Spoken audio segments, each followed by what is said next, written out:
You're listening to the We Are Libertarians Podcast Network.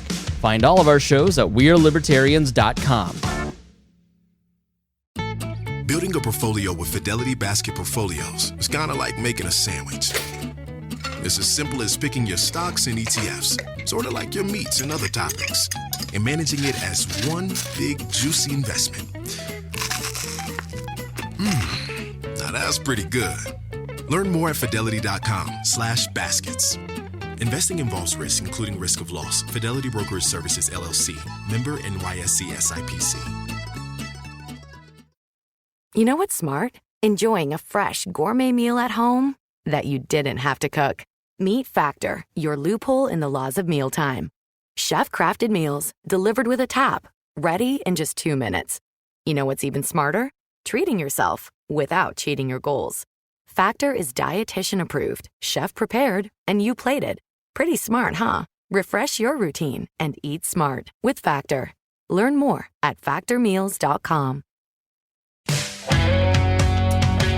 Hey, welcome to the Chris Spangle Show. Yes, we are live. We're going to start doing more of these evening lives. Usually my buddy Rhinehold here and I chit-chatting. Harry may come along for some. We'll be at the Doolittle Studios this weekend with Harry, and we'll talk to him. But, it's hard, Rhinehold, you love talking about this stuff, and you're flexible, and I'm not.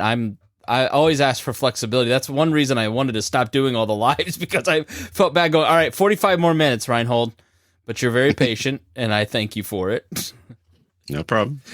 So we're going to do a few more lives and just do some reaction stuff and talk about current events and get back to some of the panel stuff now that things are a little settled in the Spangle household. If you didn't listen to the About episode, you can hear more on that. But things have kind of finally calmed down. So we'll still be doing interviews, still talk about big ideas, and mix in some current events when there's hot news, hot breaking news, like right now. So if you don't know anything about Kevin McCarthy and why he got fired as the Speaker of the House, this is the podcast episode for you. I'm going to apologize in advance. I'm going to say Mike McCarthy. I don't mean to say Mike McCarthy. I did it every single mention during the the Kevin McCarthy episode. See, this is why I'm saying this now. Rhinehold, you're on Mike McCarthy watch, who was the head coach of the Green Bay Packers for the 4 years that I paid attention to football. And in my head, for whatever reason, Kevin McCarthy is forever Mike McCarthy. And I did it the entire episode. You guys thought I was trolling. I'm not. It's just old age. I don't know, Rhinehold, if you have these things as I've gotten older, little sticky things like that I just cannot. Like, I still, after 3.5 months, keep calling my son Michael. His name is Matthew, but my dad's name is Michael. And what was I watching and listening to at the time that had a Michael in it? That is why Michael kept sticking in my head. I forget what the show was, but there was a show that I was watching. Michael Scott? No, it was so much sillier than that. But it was the lead character was Michael, and so I just I still call I almost said her name. Still call Squish by my niece's name. Because the oldest niece, happy birthday to my oldest niece, she's forever like 3.5 in my mind. So I'll be yelling, you, come here. For me, it's not so much misnaming people or saying the wrong name. It's just completely blanking on names. Oh, really? I'll sit there and I can see the person in my face. I know exactly what I'm talking about, but the name, it's blank. And I have to struggle. So I have this thing, I don't know if you do it, but when we go out, I'm really bad with names, just like you. I will have seen somebody 7 times, not remember their name, and it's to the point where it's too late to ask. And so I will just be rude and not introduce. My wife knows, look, if I don't introduce you, your job is to say, hi, I'm Reagan, what's your name? Because she knows I forgot their name. That helps out a lot. Have somebody have wingman, as it were. Yeah. So, all right, let's take care of that for you, right? First, sorry, I think you broke up. I didn't mean to. I heard. Well, the good thing is, real quick, the good thing. Right. I heard half a second of pause. I think said the you're good like thing is delayed that or you're something. probably not going to have to. Hold on. We got a problem here, Rhinehold. Do you hear me? Okay. That seems like a long lag. Okay, let's see how long the lag is. All right. I'm going to count down 3, 2, and you say 1. Ready? 3, 2, 1. All right. Okay. So it's just a second, but in my radio brain, I heard half a second and thought I needed to start talking. So, stickiness in your brain. So what I was going to say is that the good news is that you probably won't have to remember Kevin McCarthy's name again after this episode. I hope not. Good old Kevin McCarthy. Apparently one of the great liars in the history of Congress, which is saying something. Before we start, I just want to say thank you to all of our patrons. It is the best way to support the show. If you get something out of the Chris Spangle Show, or if you're just watching on Facebook and you like what I post, and you get value from it, the best way to provide value back is through Patreon. You can go to supportcss.com, or you can go to patreon.com/wearelibertarians, and you can get full access to the back feed, early release. I have like 7 episodes that I have recorded that I have not yet edited and uploaded that won't be out for maybe months at this point for some of them. You'll get to hear them now, and you get to hear it commercial free. Thank you so much to our $100 a month members. First and foremost, Rhinehold, thank you. Christy Avery, Jason Doolittle, Matthew Durbin, and Vincent Peichel. Really appreciate if you could support the show. It would be very helpful. It is expensive to do the show, spend a lot of time on it, spend a lot of time and money on the network, and appreciate if you could support us. So that's how you help independent media grow. All right, so let's start with the basics, Rhinehold. You follow this stuff so much more closely than I do, so I'm going to ask you some normie questions, okay? And just give me the basics of who these people are and what is going on. So let's just start with, I'm not going to ask like what the Speaker of the House is, okay? You should know that this is the person who is the head of Congress that kind of manages what comes to the floor and all that good stuff, and that they are elected by the House majority party, but they're different than the majority whip, which is a more partisan position. I'm assuming you all know all of those facts, but Rhinehold, who is Kevin McCarthy? Kevin McCarthy's kind of a player who's been around D.C. for many, many years. He's probably the leading money raiser in the House.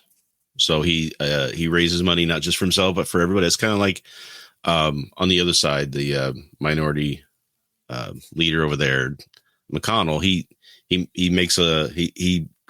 fundraisers. He makes a lot of money. I was listening to one guy who ran for Congress recently, who said that he was running as a Democrat, and he got into this room where they were trying to pull him in to run against a Republican they didn't like. Right, so there were some money people there who were courting him. When Kevin McCarthy walked by, saw a couple guys he knew as money makers, money collectors, whatever. So he's come in, sat down these lobbyists, and just started having a talk, brought in some more Republicans, and they're having a big old meeting now, not realizing that the person who was standing there was all for a Democrat, right?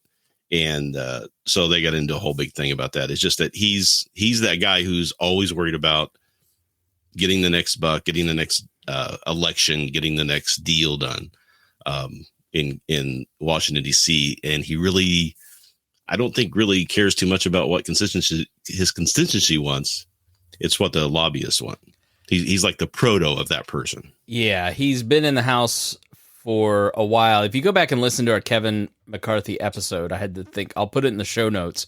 We do a whole deep dive on his background if you want to get into it. But he is apparently one of the world's best liars in Congress, which is a big reason why this happened, is that people don't fundamentally trust him. But he, I have the book over here, Young Guns, Paul Ryan, Eric Cantor, and Kevin McCarthy. They were part of that kind of Tea Party movement, just right, late 2000s. And this always happens, right? John Boehner came in as a maverick, young gun, super freedom, shooting, riding eagles, firing fireworks, that sort of guy. And then he became the establishment. And then Paul Ryan became the establishment. Then Kevin McCarthy became the establishment. And I just can't wait for Jim Jordan to be the establishment and get kicked out in like 3 or 4 years when he inevitably becomes speaker. But Maybe shivers. this is sort of a recurring theme over the last decade with Republicans, is that they eventually turn on their leadership. No matter how much fealty they swear to all of the Freedom Caucus principles, they end up being a rhino and need to be kicked out. But the newest... Go ahead. There's a few more things to that. The reason these people become that way is because this system is that way, and we kind of talked about that a little bit earlier. But the system's made to be that way, but it's mainly because they're not operating in a vacuum. They're not going in there and having complete control of what the government's doing and can just put whatever they want in place. They've got to deal with the other side of the aisle. They've got to deal with the Senate. They got to deal with whoever's the executive president at the time. So they have to be able to learn how to get what they want, but accept less than maybe what they really want, and make deals to get that, what can we give that we don't care as much about? And people see that deal making and they think that they're turning their back on their principles and they're not really fighting for what they should be fighting for. And it's like, you have to make, you can't be all the way one way and just completely making deals all the time, but you have to have the understanding of that's just the way it is. That's a really weird impulse that people have where, like, Congress can't just wave a magic wand and do what you want. So it's more prevalent on the right, but the left certainly has it too, where people on the extremes just think, well, one of the arguments was, I heard Ben Shapiro, we'll play a clip from him. He's saying, look, like the bill that Kevin McCarthy's House passed for immigration was stuff I really liked, but the Democrats control the Senate and Joe Biden's president. And so has everybody forgotten how a bill works? So just because Kevin McCarthy didn't manage to overnight change Washington, you can't. So, Kevin McCarthy is kind of, they all go to Washington and become swamp creatures. But the one true fighter in all of this is Matt Gaetz. Who is Matt Gaetz, Rhinehold?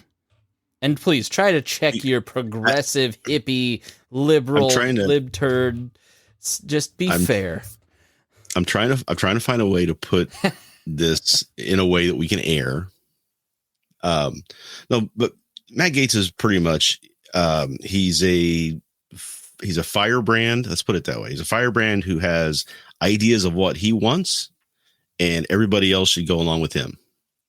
Yeah. He's from Florida, and I think he's going to try and run for governor of Florida. That is apparently the word. Yeah. Apparently DeSantis isn't, right wing enough for him.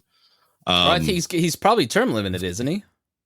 Probably. It's I know he's running for president, so that's probably part of the play there. But he doesn't really. So one of the things that I found interesting in this is that he admits that he doesn't have a plan for what happens after McCarthy is ousted. He doesn't care what the plan is. He doesn't care what happens after it, as long as he gets him out. And that's his goal. He could get somebody else could get in there. It could be worse than McCarthy. Yeah. There's people in there, and there's people in Congress who are wanting to kick him out of the caucus because they're very upset with him right now, because it's a real possibility. He's basically just setting fire to everything and not getting, anything, as opposed to getting 80% or 60% or 40% of what they want. They're getting zero right now, and they're being made to look kind of foolish. But that's kind of what Matt Gaetz is. He's really, and I think in my opinion, he's kind of in it for himself. He's in it for the glory. He's in it for his own, and he can say principles. It's his principles and what he thinks things should be. And he's going to push and fight everything he can do to get what he thinks is right done. And some people will applaud him for that. Yeah. I mean, Matt Gaetz is right about a lot of stuff, because he's sort of a populists usually are right about a lot of stuff, left or right populists, right? That's why you like them, is because they're just plain speaking, telling you the truth, kind of, right about the other side. And, Matt Gaetz, I would, everybody should watch The Swamp on HBO. I think that's what it's called, where Matt Gaetz and Ro Khanna and Thomas Massie are kind of featured in how Congress works now. Matt Gaetz ends up being a little bit likable. And he loves attention. I think that's his main motivation. And he hates Kevin McCarthy because Kevin McCarthy was behind the ethics investigation into Matt Gaetz that revealed that he had basically been trafficking teenage girls. He's now married. An ethics investigation is still going on. Yeah. And so, which could come to play in all of this. Which sets us up for where we're at now, which, way back in, was it January? Was McCarthy elected speaker? Yeah, I mean, yep. Way back in January, so long ago, January, Kevin McCarthy gets elected Speaker of the House after multiple ballots because Matt Gaetz and a few others were leading the charge to not have McCarthy be the Speaker. One, because they hate Kevin McCarthy, because he lies to them. He lies to Congress.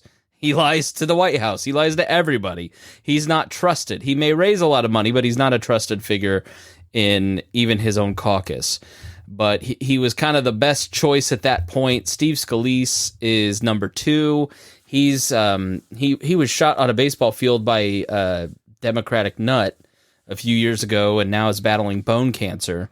And then number 3 in kind of all this is Jim Jordan, a longtime irritant to people like Rhinehold and Barack Obama and anyone who isn't in the Freedom Caucus, anyone who isn't just like a Rush Limbaugh, Mark Levin conservative, I guess you'd say. Is that fair? Well, I mean, I think it's partly that. It's partly his background that he still won't fess up to. It's his hypocrisy that is the most blatant I've ever seen. And he has no problem lying, bald-faced lying to cameras and to people all the time, every day. His background being that he covered up a sex scandal at a school where kids were getting molested, right? Yep. Yeah. So look into that. But Jim Jordan's a player in all of this. So back in January, they made Kevin McCarthy the Speaker of the House, and he had a 4-vote margin. And part of the deal to get the Speaker of the House was this insane agreement that any one single member of Congress could bring a motion to the floor to vacate the chair, to vacate the Speaker of the House, which means that if he displeased any congressman, or if any congressman woke up one morning and said, I want attention for myself, then I would kick them out. So Kevin McCarthy has spent the majority of his speakership trying to make Matt Gaetz happy. And so this is sort of the crazy part of the story, right? So they have, since then, a debt ceiling negotiation.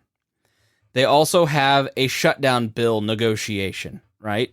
So to explain that, the debt ceiling is this limit of debt that the government can bring on board, and they keep every year or two upping this debt ceiling limit, and it's always a fight because when are we going to stop raising the debt limit? Well, never, until we run out of money and collapse. And then, but now it's just get rid of the debt ceiling limit. The fight doesn't mean anything like it did in 2010, 2012, whenever the first debt ceiling fight was. And so Kevin McCarthy makes a deal with the Democrats to pass some legislation there. Then the government was facing a shutdown, and he negotiated with Democrats to pass this law. Well, that made Matt Gaetz really mad. The problem is Matt Gaetz, in both of those instances, was whipping up Republicans not to vote for any compromises, whereas Thomas Massie, the most libertarian of the congressmen, in my opinion, was going to vote for the shutdown bill because he said, I think he was going to vote against the shutdown bill, but he argued, look, this is not including any Ukrainian funding. And this is the only bill we can get through the Senate. And if we don't pass this bill and let the Senate write the bill, then all of a sudden there's going to be all this funding for Ukraine in it. So this is the best of the bad bills. And so why would we not support, McCarthy did his job. McCarthy was supported by people like Massie, who is also on the Rules Committee. Massie is one of 3 people One of the negotiation points in January was to keep someone on the Rules Committee, one of the most, if not the most powerful committees in Congress, which decides what bills go to the floor. And part of the negotiations in January was to reform that by putting people of the Freedom Caucus on that committee, and he put 3 Republicans on there, including Thomas Massie. Massie went to the floor and said, this guy has followed through on this. He followed through on immigration. Other people are saying he followed through on as many promises as he could possibly get through. And yet that still wasn't good enough for Matt Gaetz. So Matt Gaetz has accused him of working with the Democrats to pass the debt ceiling to remove him as Speaker of the House. Let's actually listen to what Matt Gaetz had to say so we can hear his own words. And then Mr. Speaker, my friend from... We'll break it down a little bit. This is Matt Gaetz from the 1st District of Florida, which is the Pensacola-Fort Walton Beach area. From Oklahoma says that my colleagues and I who don't support Kevin McCarthy would plunge the House and the country into chaos.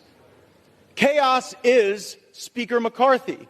Chaos is somebody who we cannot trust with their word.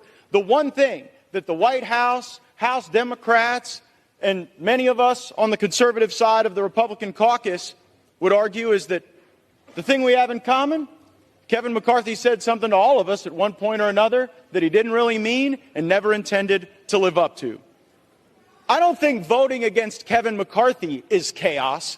I think $33 trillion in debt is chaos. I think that facing a $2.2 trillion annual deficit is chaos. I think that not passing single subject spending bills is chaos. I think the fact that we have been governed in this country since the mid-90s by continuing resolution and omnibus is chaos. And the way to liberate ourselves from that is a series of reforms to this body that I would hope would outlast Speaker McCarthy's time here, would outlast my time here, and would outlast either of our majorities. Reforms that I have heard some of the most conservative members of this body fight for, and some of the reforms that we've been battling for that I've even heard those in the Democrat caucus say would be worthy and helpful to the House, like open amendments, like understanding what the budget is. We have been out of compliance with budget laws for most of my life, most of many of your lives. And by the way, if we did those things, if we had single subject bills,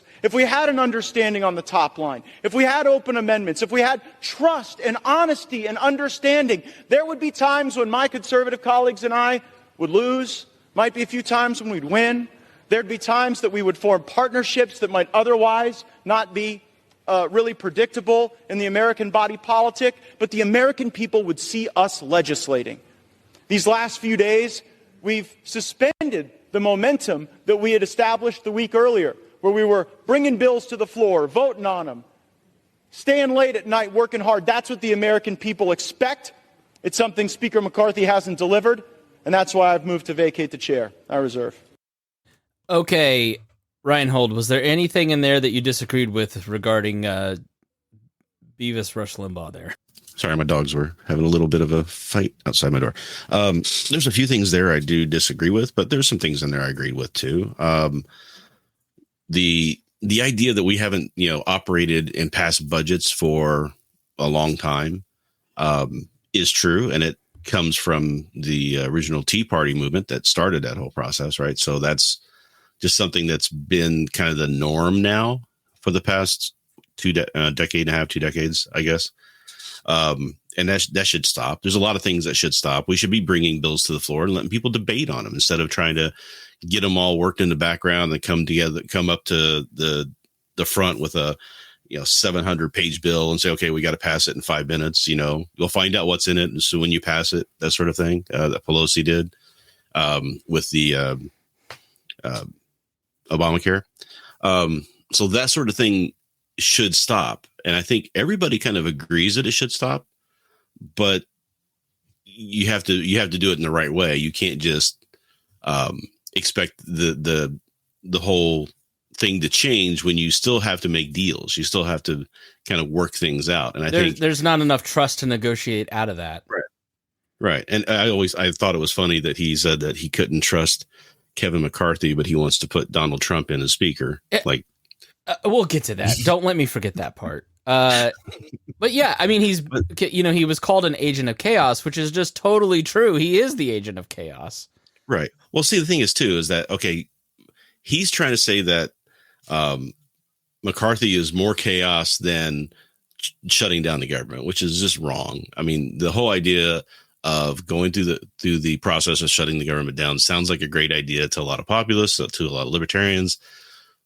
But the reality is, if you do that, it ends up costing more, and it ends up making people want more government. And it doesn't actually reform anything.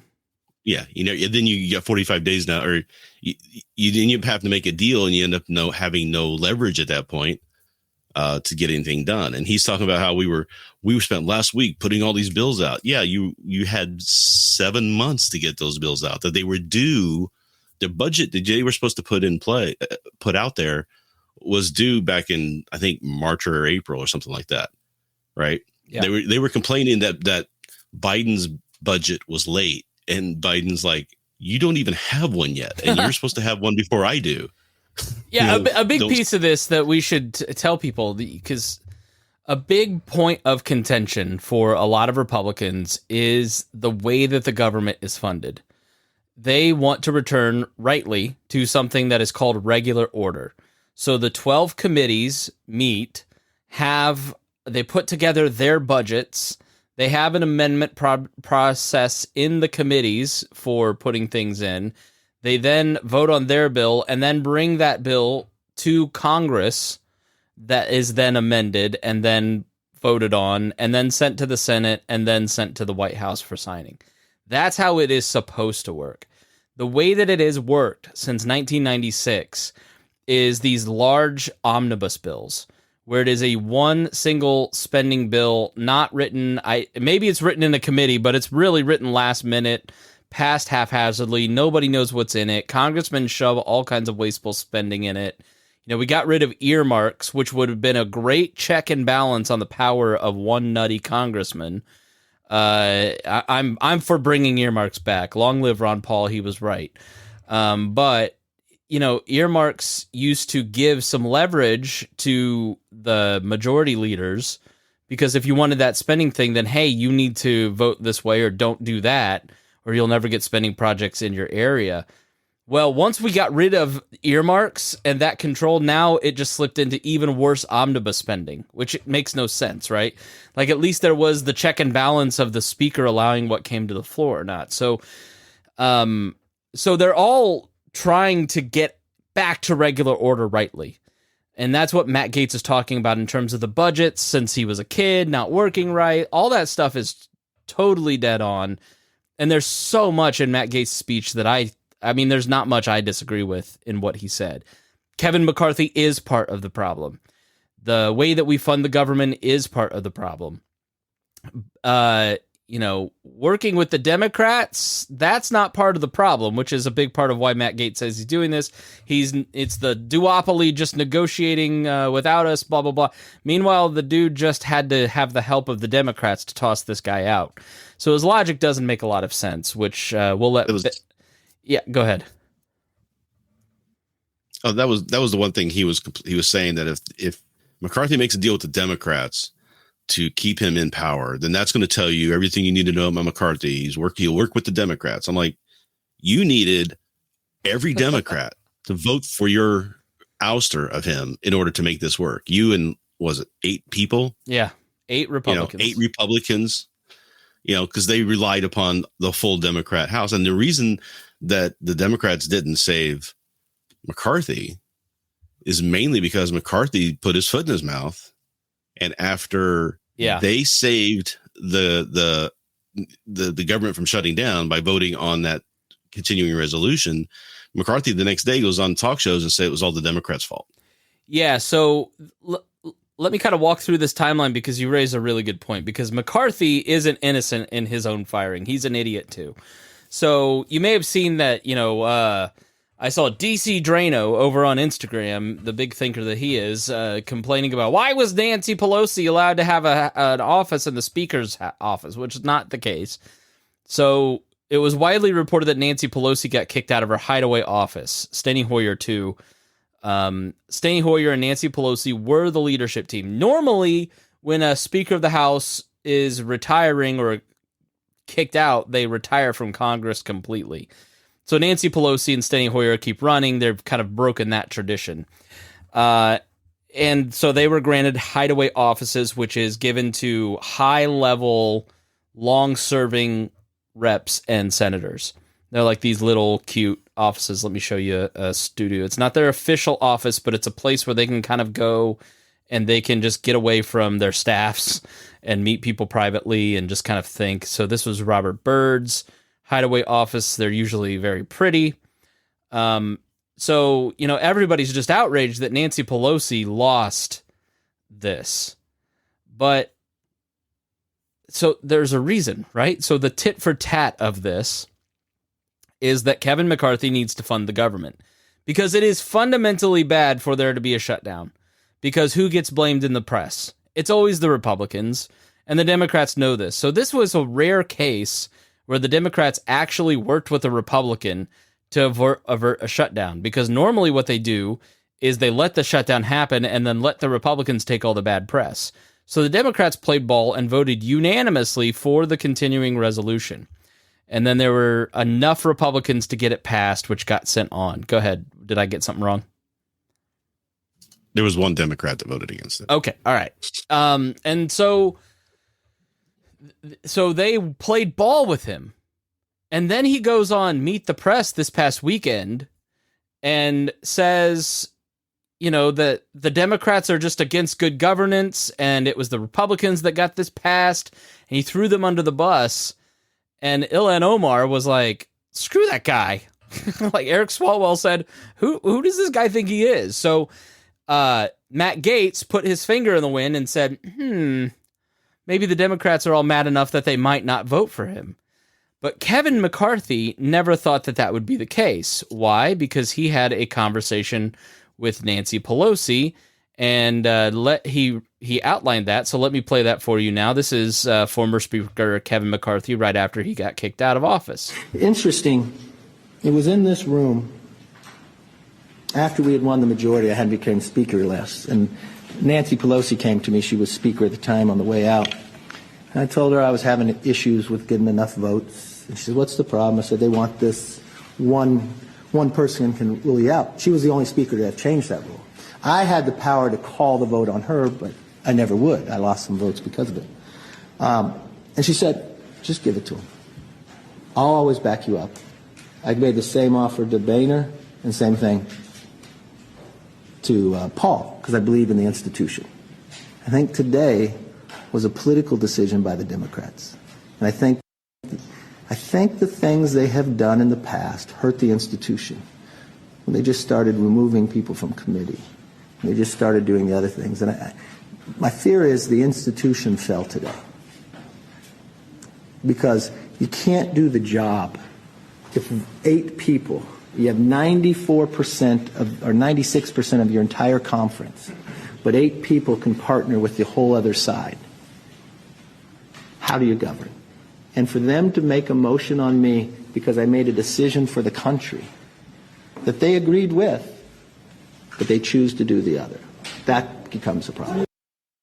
All right, there's a whole lot of logical inconsistencies there. First, the Democrats are mad at you because you threw them under the bus instead of taking the chance to be conciliatory. You're conflating the 8 Republicans that voted against you, who are mad for all their own reasons, and not all the 8 were the ones that voted against him for Speaker. Some of the people that voted against him for Speaker voted for him this time in October. The House has fallen, the institution has fallen because he said Nancy Pelosi removed the power for a single person to remove them. You chose not to do it, even though you had the power. But then you said she made the same offer to your 2 predecessors, which that doesn't make any sense. But there's bad blood because he thought that Nancy Pelosi, who was at the funeral of Dianne Feinstein and not even there, was going to save your butt. Which, why would Kevin McCarthy trust Nancy Pelosi, Rhinehold? I'm not sure. Plus the fact that she's not the minority leader, right? I mean, that's Hakeem Jeffries. Exactly right. That's another. Thank you. I don't understand. So the temporary House Speaker of the House, this guy that looks like, who was the Illinois senator forever that always wore the bow tie? Oh man, I'll have to look it up. But Ryan. He kind of has that. He's like short with a little bow tie, and he immediately removed her hideaway office. But yeah. Oh, did you see when when they called the vote complete and he gavelled? He gavelled. He slammed that thing down. He was mad. Big mad. Yeah, Paul Simon is who I'm thinking of. Yeah, that's right. Yeah. If you look up Paul Simon, you'd remember him. But yeah, he was really ticked. I think they all thought that Matt Gaetz would do it, but I think that they didn't think it would work. So I wonder how surprised they are. And the thing is that Matt was going to call it right after the continuing resolution passed. He tried to get the attention of of Warmack at the time, who was presiding. He was trying to get his attention to say he had the intent to remove McCarthy then, and he adjourned instead. He adjourned it before he could get up and get his attention. So him coming back on Monday and doing it, he had planned to do it on Saturday when all that went down. So I don't think anything that he did helped anything. McCarthy said afterwards, but yeah, that's the thing. And the funny thing too is that if he really wanted to keep his position, he could have made a deal with the Democrats to get a couple people to vote present or to not be there to make the numbers work out. And all you have to do is change some of the committees so that, they're not getting, like maybe the inquiry into the Biden, maybe we could do something there, do something with Gates, maybe get him kicked out of everything. There's something that he could have given them that would have enticed them to keep him, but he didn't want to do that. I think I think he's to the point where he was just like, I'm tired of this. If you want to do it, do it. Now, by all accounts, I heard he loved being speaker. He enjoyed the abuse. He seems like watching all that stuff during the Speaker of the House votes and everything. He enjoys the fight. I'm not that kind of person. I would be worn out by constantly being criticized, but this guy seemed to have loved the job and was the happy warriors, he kept calling himself. I don't know. There's a lot of reporting from behind the scenes of some great language that was happening between the members. And it's funny because the Democrats are sitting there the whole time just kind of watching this implode. These guys are in charge. They can do whatever they want to do. They can't really stop them. And they're stopping themselves. They're falling all over themselves. They're fighting amongst each other. And it reminded me of, years ago when it was the Democrats who were doing all that stuff. They were in charge, but they were fighting with themselves, and the Bernie bros were all in there and they were trying to, they were ripping themselves apart. And this is just that, again, playing itself out. They get a little bit of power and they think that this is their time to get all the stuff that they want. And everybody's fighting for and jockeying for their things. Right. So, think about this though. Do you remember when it was AOC and Elon and the squad? And the squad were the crazy, and everybody was like, "Oh, I can't believe they're pushing this and they're doing this and they're being and now they're looking over at the Freedom Caucus going, okay, whatever. They're part of the establishment." Yeah, no, that was the big, Nancy Pelosi had the ability to basically strip them of their power, where the rules package that gets negotiated before the speaker comes in, Nancy Pelosi always had a tremendous amount of power, which is why she was able to get a lot of stuff done. She had ways to punish people within the Democratic caucus. The Republicans have lost all of that and have negotiated all of that away, which is why Kevin McCarthy never stood a chance. Like, if you go in and negotiate a package where you are fundamentally playing from behind and begging for your survival, you're never going to get anything done, but I guess that, that's the... I guess we should play the Ben Shapiro clip now, because I think he makes a lot of good points. This is maybe before we do that, this is the problem with institutions, is if you are an anti-government person or a limited government person or a person that wants as little government as possible, it is very difficult to be in an institution like this, because you are working with people who don't have the same agreements, because you're negotiating to different points, and you're going to have to give up things, and they're going to have to give up things. And an institution is not progressive.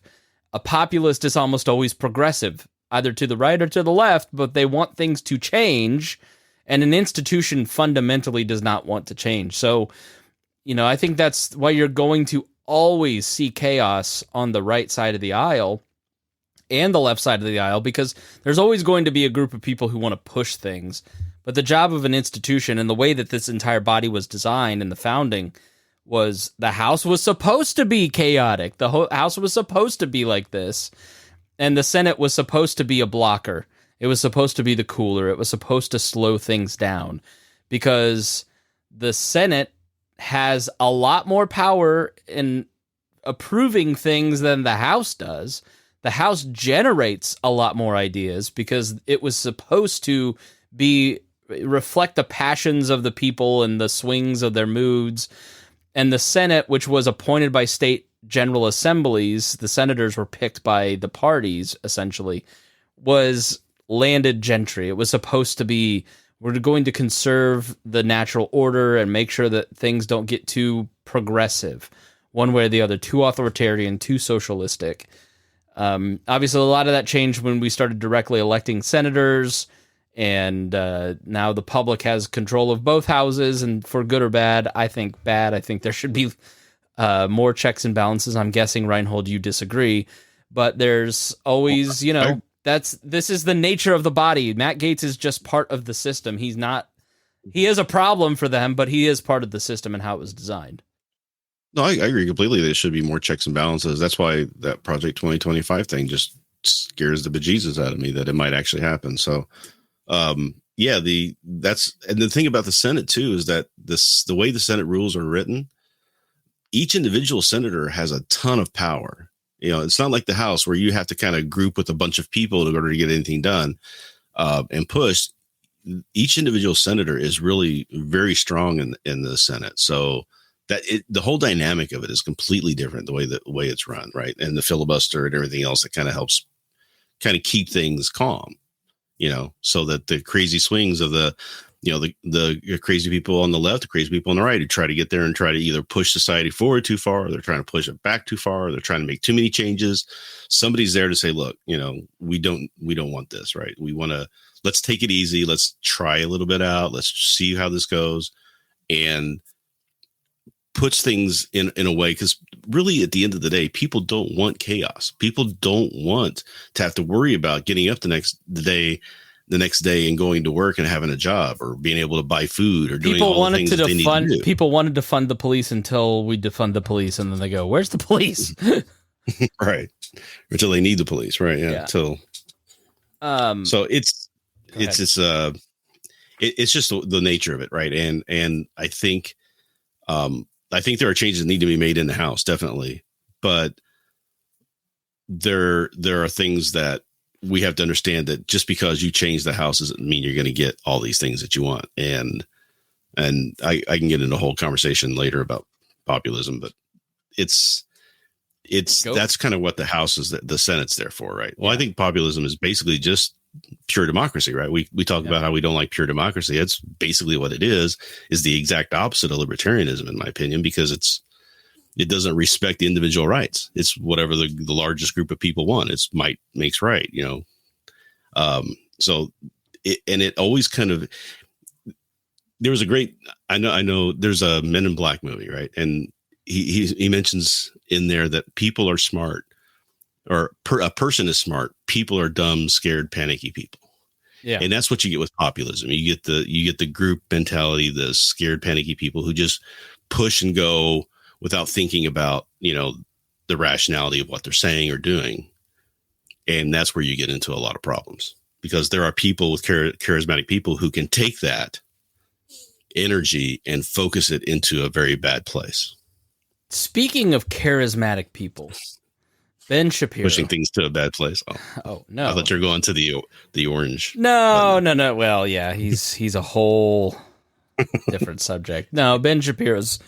I want to think his heart's in the right place, but then the people he employs are really horrible. So, yeah, I think Ben has a lot of intent, a lot of good intent, but I think he gets drawn and sucked up into things that drag him way off where he should be and what he wants. And I think that there's I don't think he's thought through on a lot of on some of his things that cause him to become very hypocritical and led astray of where he probably should be. I think he thinks through everything. I think he just makes business decisions. I think if you're in politics and you're a principled person, and you're part of a group, you always have to bend to the group at some point. And, if you're in Congress and you're Thomas Massie, you at some point have to go. Rand Paul makes this calculation all the time. Why would you ever endorse Roy Moore? Basically a child molester for Senate.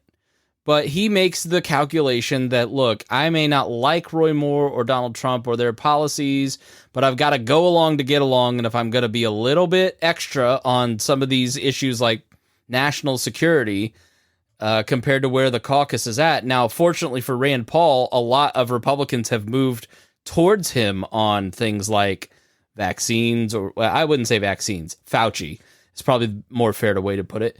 And foreign policy, right? So he ended up kind of winning the argument thanks to Donald Trump in some ways. But at the time, 2017, that wasn't the case, right? So there's a fair amount of calculation. That's what Ron Paul always got a lot of earmarks for his district and built a lot of projects. He was like a top earmark guy getting all those projects federally funded for his district because he knew he was going to say no on a lot of stuff. And so he had to have a justification for him being in that seat. And as long as people saw a new bridge, then, and the local contractors who donate to campaigns don't want to fund a challenger because they're working on a new road project, well, then it works out, right? So you have to give some give. You have to negotiate. There is no way to exist in society at all without negotiation. And I know there's guys out there, Rhinehold, who think, I'm just going to go to a Reformed church with 14 people and tell my wife what to read, and we're going to homeschool our kids, and we're not going to interact with the outside world and end up almost Amish while she wears a head covering. And anybody that negotiates with the literal terrorist, Nancy Pelosi, is a bad person. But that's not sustainable. Donald Trump is not sustainable. Matt Gaetz is not sustainable. You have to work with people. You have to cooperate with people. You have to be principled. You have to understand your principles. But there is a point in time where everybody has to go, what's the trade-off here, right? What's the incentive here? And Massie, Ben Shapiro, you, me, everybody can't be Donald Trump and have no point of negotiation. Just, I'm the alpha and I'm going to do what I want. Well, there's limits to that. And he made deals all the time too. He'd go and change his mind and screw over all the people who supported him and somehow convince them that it was a good thing. He's not a criminal, even though he's been in 4,000 court cases up to now. Literally 4,000 cases. He's an honest broker, but he's been sued 4,000 times. Okay. But Ben Shapiro, look, Rhinehold, I jokingly call a progressive and a libtard. I'm a centrist at heart, center right.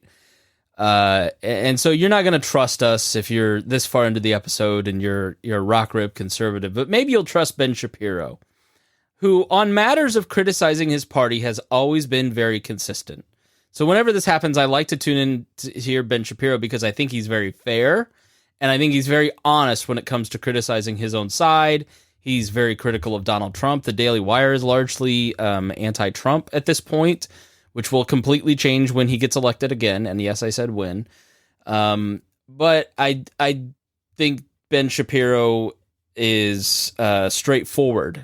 Not saying I agree with him, but here is his opinion on all of the craziness going on in the House. So what if I told you that the GOP had pretty much every systemic advantage going into 2024? They had a deeply unpopular president of the United States with approval ratings in the high 30s, low 40s. a president of the United States with approval ratings on the economy in the 30s or 20s. What if I told you that the GOP had an economic edge on the issues that is their biggest since 1991? Well, what if I told you that going into the election, there was a very solid shot that Joe Biden's economic policies were going to drive America directly into a recession? Well, all of those things are true. All of those things are true. And yet somehow Republicans have come up with a brand new strategy. This strategy is to join in. I like when I play a clip and you clearly don't disagree and you put your head down and scratch. It always makes me laugh. Oh, there's things he says that these are true. And I'm like, they're not exactly true, but okay. They seem mostly true to me, but go ahead. All right. I know, but we're gonna be in a recession. How long have we been hearing that? 4 years? Yeah. 3 years? No, for sure. I mean, his so I listened to October 4th and October 5th, and I highly recommend listening to them because there's a lot of great points that he makes about all this stuff I agree with and don't disagree with. But I was listening to today's episode on the 5th, and he talks about Disney. And he funded a Rasmussen survey about Disney. And it showed that basically 60% of Republicans hate Disney now, and 60% of Democrats love it. And, let's think about the incentives here, as he's going to talk about. Ben Shapiro runs a media company that I think is hooked into Tuttle Twins somehow. That may or may not be true. I probably shouldn't say that. But it's the Daily Wire provides content for kids. And that is part of their business model, and a big growth strategy for them is being a provider of entertainment for kids. So they paid for a survey to see if people like Disney or not. And then he had all these points that, if you don't think critically about it, sound really true. Disney is number one in terms of some LGBT promotion by I think it was GLAAD, maybe. Is that the Gay and Lesbian Alliance? Yeah, and Disney doesn't just make kids cartoons. He never says that, but Disney is a major entertainment organization that makes a wide variety of movies, has ABC, has ESPN as part of their portfolio. There's a lot of content coming out of Disney. It's not just kids movies on Disney Plus. And the reality of it is, what we watch in our house on Disney Plus? All the old stuff I liked, right? And we don't watch a lot of the new stuff, right? We watch Bluey. Bluey is fantastic. So, you got to think critically about it, right? Because here's a guy who is basically saying Disney's bad. Don't watch Disney. It's pro-LGBT. It's going to turn your kids gay if they see an episode of Pocahontas or whatever. But he never tells you that he runs a kids network, right? And so it's just sort of like, I don't know. It's all the sky is falling, only trust me. And I just really don't like that kind of broadcasting. Well, and also too, and we kind of listened to a little bit of this clip before, so I might be getting ahead of this, but he's going to make the point, right, where we have all of these advantages coming in here, and the Republicans are just somehow completely messing it up. And what he doesn't realize is that they spent years, fighting. They're not talking about economics at all. They've been fighting a culture war for years because they want to get that part of the things pushed through. So because of that, and they're going to get pushback on that, they're going to get advancements on that, but that's the war they've been fighting. So now they come around and say, "Oh, the economy," and it's just like, nobody's wanting to listen to it because it's not what they've been talking about forever. Plus the fact that a lot of the stuff that they complain about came from Donald Trump, the higher inflation. Trump spent how much money in debt? I mean, you lose your high ground on economics and debt reduction when you're supporting Donald Trump after he did what he did. You know what I'm saying? No. To be fair to Ben Shapiro, he never did. He was always very critical of Donald Trump and not being consistent with what they talked about for a long time. Sure. So I'll the Republicans he's talking about, right? He's talking about how the Republicans doing this. They're shooting themselves in the foot. That's why. Because they never focused on the things that they were good at. But he makes a point that I made forever. It's like, how many Dick Butkus died. That's sad. He was 80 years old. Rest in peace to Dick. How how many Christine O'Donnell's, Sharon Angle, Atkins in Missouri, Richard Murdoch, like how many Senate seats have Republicans lost? The 2 in Georgia after January 6th, like because Donald Trump was mad at them. The Democrats, I saw a list where I guess there was like 27 special elections, and the Democrats they didn't win all of them, but they overperformed on all but 2, where it was like a 20-point swings in what they had gotten 2 years before, right? Or the last time there was election. Yeah, the reality is that the Republicans have blown a lot of stuff, so he continues to make that point. Idiocracy, it's a movie from the 2000s. Join in the Idiocracy show, Ow My Balls. This is their actual strategy, is just to kick themselves over and over in the balls until they win. I cannot see any other strategy here. I don't know why it's happening. It makes no sense to me. It is incredibly frustrating because I would like to see Joe Biden not be president of the United States. I'd like to see Democrats not make policy for the United States. I'd like Chuck Schumer not to be the Senate Majority Leader. And yet, since Republican victory in 2016, Republicans have lost something like 11 governorships. Republicans have lost something like 20 plus House seats. Republicans have moved from a majority to a minority in the Senate, all in the face of wildly unpopular Democrat policies. The Democratic Party has moved to the radical left. They continue to mirror all the policies of the radical left. The American people don't like them on any of the issues, and yet Democrats keep getting elected. And so the question becomes, why? Why would that be? Well, maybe the reason for that is because Republicans are strategically inept. Maybe it is because Republicans have essentially decided that protest votes are more important than actual votes. Maybe they've decided that dousing themselves in gasoline and setting a match is probably the best strategy. I don't know what strategy for, other than maybe feeling good for a brief moment in time, because if we show frustration to our leadership class, then for sure we'll get a new leadership class. And then somebody else enters. We're like, wait, hold on. The incentive structure is exactly the same. So he's going to go on to talk about Thomas Sowell and incentives, which is incredibly important for every listener to learn. But let's pause there because he makes later in the episode a really good point that I am completely blanking on right now.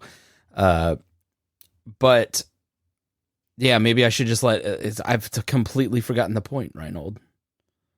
One you just made or one coming up? The one that he just made, it's, that to lose is now to win in the Republican Party. And that is something that I've heard over and over. And I agree with this, that failure is now a victory. Like if I lose the election, I win. We have a great lesson being played out off the main thoroughfare of news and politics. And that's when you have a group of people who are trying to do politically motivated things and you amp them up through fear and anger and emotional stuff, populist stuff, where you get them riled up and you get them mad and we're going to do this. We're going to take over and we're going to be in charge and we're going to make things happen. When you actually get there, you can't maintain that. You can't sustain that. Things start to fall apart. You start to have to try and actually govern. And then you realize that those bomb throwers and those people throwing those emotional attacks at everything aren't helping you. They're not getting anything done. They're making your life worse. And then you start to see all the people who you did attack on your way in are now just not going to work with you. So now you're left with nothing. So it's like you almost want to continue to be that bomb thrower on the side, that itch that, that drives people crazy. Because that's kind of how you get your thing going. But if the minute you get put in charge, you're going to realize that that's not how things work. And you're going to resent the people who are doing it to you. Right. Yeah. And eventually, if you knife yourself, your side enough times, your side dies. Right. And then you see, if you look at the Libertarian Party and watch their numbers and watch what's happening, it's exactly what we predicted was going to happen. And it's what the Republicans are doing now. They're just trying to govern by emotive rhetoric and getting people amped up, which you cannot sustain. People get tired of it. Yeah. All right. So back to our boy, Ben Shapiro here. He's your boy, not my boy. Sowell says very frequently with regard to politics that people's big mistake when it comes to politics is believing that the problem with the politicians is the politicians rather than the incentive structure that creates the politicians. And that is exactly correct. Republicans have now replaced in the last few years. Paul Ryan is Speaker of the House, John Boehner is Speaker of the House, and now Kevin McCarthy is Speaker of the House. What has changed? Seriously, what has changed? What magical new things have happened from the replacement of any of these people as Speaker of the House? Now, I was not a Boehner fan. I didn't want Boehner to be Speaker of the House. I thought he was far too conciliatory toward Barack Obama. I thought Paul Ryan was fine. I thought Kevin McCarthy was fine. But apparently, we tend to be operating under the wild delusion that if we simply replace one speaker with another speaker and leave the incentive structure exactly the same, then everything will be, better. Things will change. That is not how any of this works. The incentive structure right now in the House of Representatives, just to take the latest example, because yesterday Kevin McCarthy was ousted as Speaker of the House for no reason I can discern by 8 Republicans who joined with all Democrats to oust McCarthy, which means that 96% of the Republican caucus voted in favor of Kevin McCarthy, and McCarthy is no longer the Speaker because of 8 House Republicans who decided that McCarthy had to go for a reason that no one can actually discern or specify. The incentive structure right now, unfortunately, for a huge number of people is get famous, run for a higher office, win or lose, it doesn't really matter, clean up, pick up some checks, start a PAC, start a nonprofit, move into a different area of your career. This is a different incentive structure. I mean, I think that he's pretty dead on there. Yeah, I agree with him on that one. That's what they're doing. He, like I said, Gates is going to try and run for governor. He's going to hold that, if he gets it, he holds that job for a term or two, and then he's off, doing what Biden did after VP. That's where he makes his money. He makes his money, going on the circuit and speeches and running PACs. Yep.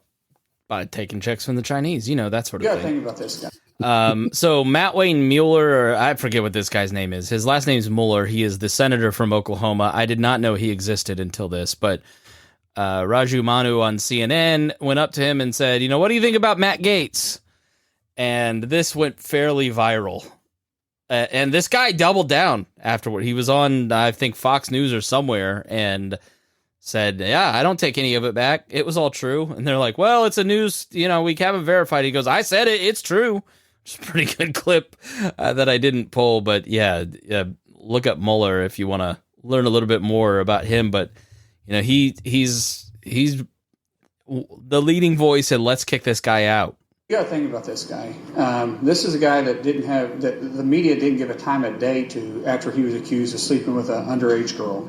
And there's a reason why no one in the conference came and defended him, because we had all seen the videos he was showing on the House floor that all of us had walked away of the girls that he had slept with. He'd brag about how he would crush ED medicine and chase it with an energy drink so he could go all night. This is obviously before he got married. And so when that accusation came out, no one defended him, and then no one on the media would give him a time of the day. All of a sudden, he found fame because he opposed the Speaker of the House. So basically, he's James Neese. Well, and I said something the other day, too. I said, I thought there would be a deal where the Democrats would side with McCarthy. And this was kind of what my throw it against the wall and we'll see if it sticks kind of idea. They make a deal with McCarthy that the investigation of Gaetz finishes up and he gets pushed out of the House because of ethics violations. That's what I thought kind of was going to be the end result of this, because I thought that McCarthy was going to be laying it down and swinging big. But he didn't do it. He didn't pull the trigger on that. But I think that could have been the way it goes. And there's a lot of people, there's other people I've seen interviewed too, who just said that he should be gone. He should be out of the conference. He should be out of the House. I've seen him say, well, I wouldn't do this to the other speakers. I just personally, we all hate McCarthy because he lies. And we need somebody we trust. There was one guy who said that we needed to have the week break because if not, there would have been punches thrown on the floor. I think we're getting to that point. Yeah. So I was listening to the Editor's podcast from National Review yesterday, and it was a pretty decent listen. I didn't finish it, but they get to the point where they're talking about if Donald Trump loses this time again and what they predicted would happen. And it was pretty dark. And these people they're all very well informed and not crazy and, not wishing this to happen, but, January 6th at state capitals and the whole system starts to unravel. It really kind of, I was like, man, those 2016 episodes where I had just read Mike Duncan's book about the fall of Rome and saying, look, we can't elect Donald Trump. He is the Gracchi brothers. You erode the norms to the point that things go crazy. I think, we're getting to that point where Donald Trump I don't think Donald Trump can win. But I'm not ruling him out. I just think he's lost all these. I think 2016 was a fluke, and he's lost every other election. So I don't. 2016 was he was running against the worst person to run against, and it wasn't even just that. And I think there was enough people who voted for Trump just because they did not want Clinton, Bush, or Bush, Clinton, Bush, Clinton. Yeah. Yeah, I bet. And they I bet just that's said true. no. Yeah. And he's funny. Trump was funny in 2016. Oh, yeah. He's still hilarious. He didn't win. I mean, he didn't win the primaries because of that. He won the general, right? So the primaries he won because he was just tearing everybody else a new one, and they didn't know how to respond to him, right? And he got people going. He got people amped up. He got people excited. So he won the nomination, and then I think he beat the only person that the Democrats could have put up that would have lost to him, right? And he barely squeaked that one out. I mean, barely, like a few thousand votes, right? In certain key areas. So I didn't think there was any chance in win 2020. And, we did our thing and we called that. My concern about 2024 is that he might win. I don't know. I'm looking at the numbers, and 9 months ago, I would have said there's no way, but I don't know what's going on. I mean, he's making people think that he's being attacked and witch hunted and all this other stuff, but can he sustain that to the whole next year after all of these things start coming down and the trial stuff starts coming out? And what if he gets locked up? They thought about that, and I was like, what if he goes to jail and he's sentenced to 20 years in prison or whatever? I don't know what he could face, but let's say he gets sentenced to 10 years in prison and the president is in jail. First of all, I'm voting for him for that reason alone, because I think that'd be awesome. But does the Secret Service bunk with him? Do the aides is it fancy house arrest in the White House? Like, crazy. And my concern is, we're sitting and actually talking about this as a possibility. How far have we come as a country that we're allowing all of this to happen? That we're not, somebody's not saying is no, stop. So I can see a situation in the primaries where they get to, right now he's 50 points ahead or whatever, some crazy number, where they get to the primaries, and Karl Rove had an interesting podcast with Dan Senior on his podcast, and he was basically saying, if you look at the numbers, when people are exposed to the other candidates, Trump's numbers drop dramatically and everybody else's number rise. And if you look at Iowa and you look at New Hampshire, Trump is not doing as well there. It's just that the only thing that people are seeing is Trump's grievances, and they feel sorry for him, and it's all a witch hunt, and it's, I could see a situation where he does poorer in Iowa and New Hampshire than expected, and then maybe, but I think that's probably just wishful thinking. Well, here's the other point too, is if you look at it, he says he's got like 45 to 50% of the Republican vote, right? And everybody else is in the teens.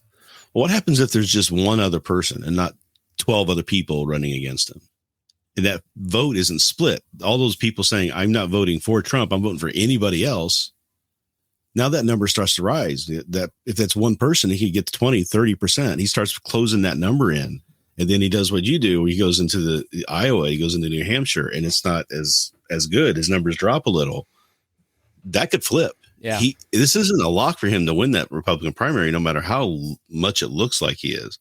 And he's hilariously going out and saying that he doesn't need to campaign much because he's got it all wrapped up, and he doesn't need to go to the debates because it's all wrapped up. But it's election interference because he can't be out there campaigning right now because he's under all these investigations, these trials. And it's like, you can't have it both ways. I mean, yeah. I guess he can, because he gets away with it, right? You make one joke. I think some point it's going to catch up with them. People this man ruined I'd like to think the people think we're fine to do it.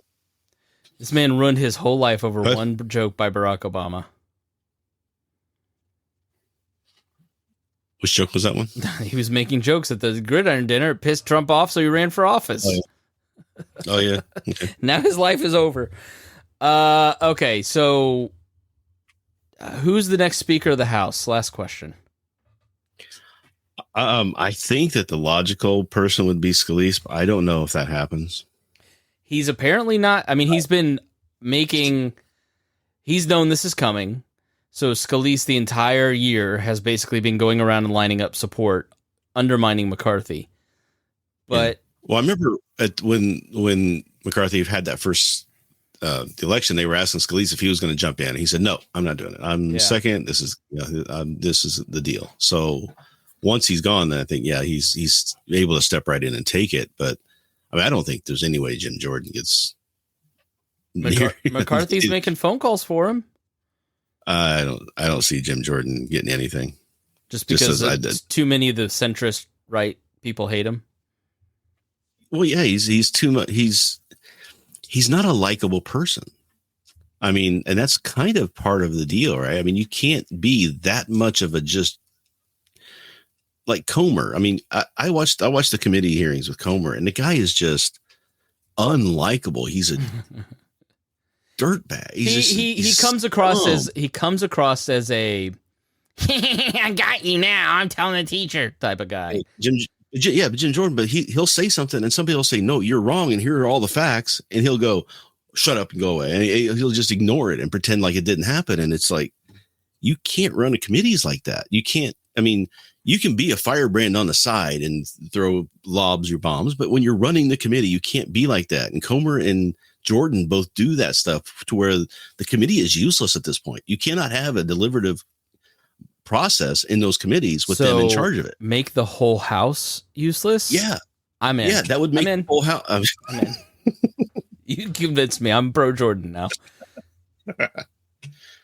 That's what it would be. It would be you think it's bad now with McCarthy. I think if Jordan were to get in there as speaker, it would just be, you wouldn't get anything done. It would be shut down. The government would shut it down for months. It would be not. I want it to be as bad as possible because it makes us money here and we get attention. But the fact is like the economy depends on a stable government. The more predictable the government is, the better the economy does. The better a business runs. We're all in this together, Rhinehold. Right. And the thing is too, is if this stuff keeps going off the rails like this, the public is going to see the Democrats all standing there saying good. Hakeem Jeffries gave a speech the other day during this whole thing, and it was during the continuing resolution, right? And it was great. He gave a great speech. He's a firebrand. He's got the charisma, and it was right exactly what I think a lot of people would love to hear. And they're not infighting. They're not causing any problems. They're not in the news. They're trying to help out whenever they can. They're trying to make deals. They're trying to reach across and say, "Hey, let's get something done here." And the Republicans refuse to do it. They want to go their own way. They're failing. They're infighting.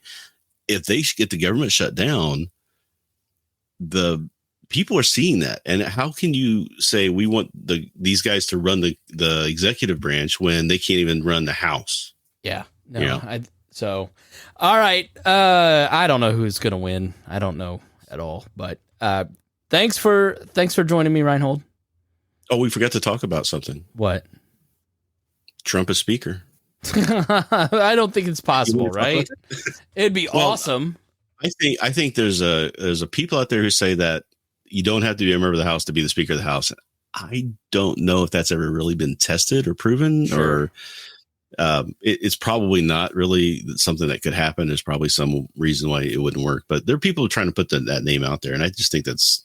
Please, just stop talking about Justin Amash as Speaker. He kept floating this idea to promote himself. Matt Welch wrote an article in Reason about it. He put out a statement today saying he would not be running for president of the LP. Well, no shit, because you haven't done anything else. Excuse my language. Bleep that. He hasn't done anything to build a caucus. He basically came out and said, the party's just a mess and there won't be ballot access and it's too hard to run a presidential campaign. And it's like, You've had chances at 3 particular points in time that I know, because I know people, where you could have stepped in and been a catalyst for people like me and Rhinehold and others to rally around, and you chose not to do it. Now, if the reason you chose not to do that is because you need to feed your family and you need to work and you're tired of politics and you want to get grill pilled, I get that and I understand it. I get why Dave Smith isn't running for president.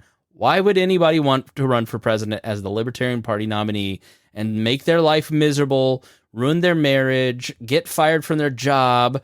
It's a thankless, worthless position. Like, you get to be like Gary Johnson, where your whole Twitter is just ruined, even though you got the most. Oh, what a horrible campaign that was.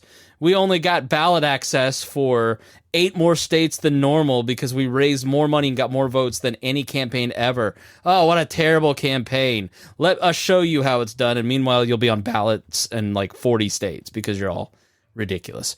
But Justin Amash had a point had the opportunity to be the counterbalance to the Mises Caucus, and he never stood up to do it.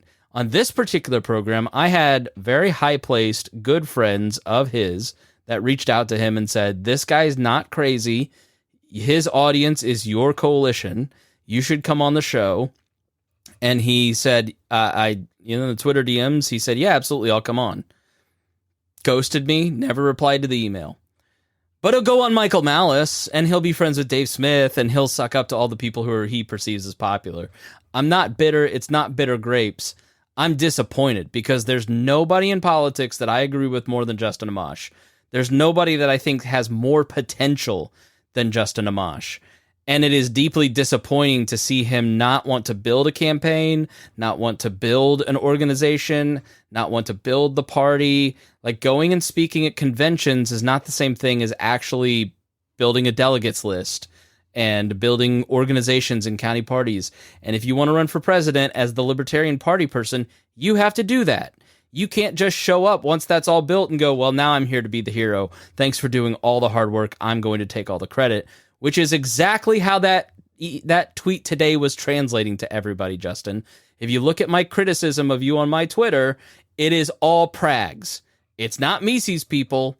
It's not radicals in the party. It's not people that don't know anything about libertarian stuff. It is the people that would naturally support you on your run. You've spoiled the opportunity. It's deeply disappointing to me. And to think that this guy could go in and manage a dysfunctional 2 parties when he has not been able to do the easiest thing possible, which is go, "Hi, I'm here. How can I help? Let's all get on the same email list," and everybody run to him. He couldn't get that done. He doesn't have the organizational ability, even if he has the smarts to do it. So I'm just tired of hearing about him. I think he is like me. He is a person on Twitter that you can read and maybe sometimes has some insight, but is not going to do dick to grow the Libertarian Party. Like, we're the same, Justin. So I think it's disappointing. Yeah, I mean, that's the thing I was saying, is that he wants somebody else to do all that work. And he had the perfect opportunity. He had the clout. He could have come in and done it. He could have made the LP less dysfunctional. But now people are saying, "Well, we hope the LP gets less dysfunctional so he can come in and then run." I mean, that's completely missing the whole point. You know, if you have these complaints about the party and you have the power to do something about it and you choose not to, Rhinehold doesn't have the power. Rhinehold doesn't have the ability. I don't have the ability. If I could announce that I'm running for president tomorrow and be a catalyst for people to rally around me, I'd do it. I'd help.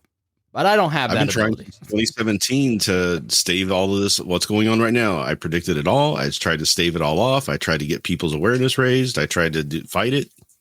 And at some point, you just say, it's the way it is. Yeah. So no one's Speaker of the House. Let's just stop that trope. It's silly. And inadvertently raise the idea and awareness for people to start thinking Donald Trump should be the Speaker of the House. So let's put that on him too. All right. That is enough of this. I'm going to hear about that one, but it needs to be said. And people apparently agree with me that I would think wouldn't agree with me and would be critical of me for being critical, but maybe it'll change some minds. So, and motivate some people to do something. So, all right. Thanks so much for joining us. I appreciate it. Thanks so much. Yes, the bourgeois are asking. People want him as Speaker of the House. Justin wants himself as Speaker of the House. And then people who run Facebook groups for him on his behalf want him. Nobody else thinks he should or could do the job. So, all right. Thanks so much for joining us here on the Chris Spangle Show. We really appreciate it. We appreciate your time. And if you learned something, please share it. That is the best way to help. The best way is probably Patreon. But please come and join us. I'm guessing Michael must be a Mises guy or something. No. All right. Thanks so much for joining us. We'll see you again here soon on the Chris Spangle Show.